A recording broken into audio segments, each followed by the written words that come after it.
In chapter 1 of Habakkuk, the prophet begins by crying out to the Lord, expressing his confusion and distress over the violence, injustice, and wickedness he sees in Judah. He questions why God seems silent while wrongdoing goes unpunished, and why evil people prosper while the righteous suffer. Habakkuk earnestly seeks an explanation from God about the state of the world around him. God responds by revealing that he will raise up the Babylonians, Chaldeans, a fierce and ruthless nation, to execute judgment on Judah. This powerful and merciless army will come swiftly and sweep through the land, punishing the people for their sins.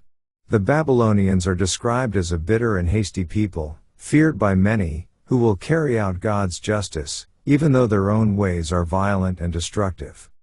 The prophet is troubled by this answer, questioning how God can use a wicked nation to punish his own people. Habakkuk is perplexed by the idea that the Babylonians, known for their cruelty and pride, will be instruments of God's wrath. He wonders how God can remain just if he allows such a violent people to triumph over others.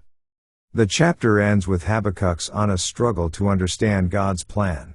He acknowledges God's holiness and power but remains deeply concerned about the coming judgment and its implications.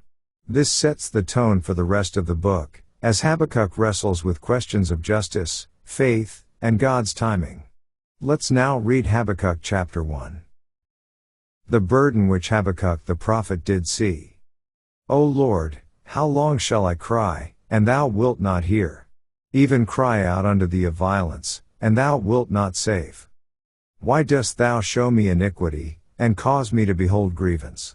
For spoiling and violence are before me, and there are that raise up strife and contention. Therefore the law is slacked, and judgment doth never go forth, for the wicked doth compass about the righteous, therefore wrong judgment proceedeth. Behold ye among the heathen, and regard, and wonder marvelously, for I will work a work in your days, which ye will not believe, though it be told you. For, lo, I raise up the Chaldeans, that bitter and hasty nation, which shall march through the breadth of the land, to possess the dwelling places that are not theirs.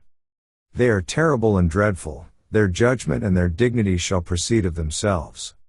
Their horses also are swifter than the leopards, and are more fierce than the evening wolves, and their horsemen shall spread themselves, and their horsemen shall come from far, they shall fly as the eagle that hasteth to eat. They shall come all for violence, their faces shall sup up as the east wind, and they shall gather the captivity as the sand. And they shall scoff at the kings, and the princes shall be a scorn unto them, they shall deride every stronghold, for they shall heap dust, and take it. Then shall his mind change, and he shall pass over, and offend, imputing this his power unto his God. Art thou not from everlasting, O Lord my God, mine Holy One? We shall not die.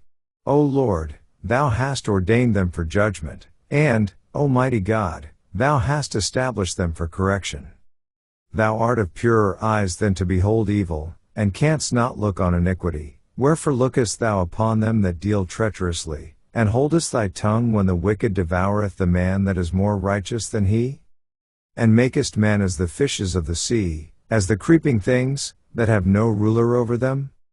They take up all of them with the angle, they catch them in their net, and gather them in their drag, therefore they rejoice and are glad.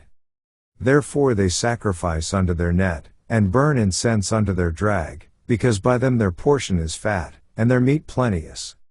Shall they therefore empty their net, and not spare continually to slay the nations? This ends our reading of Habakkuk chapter 1.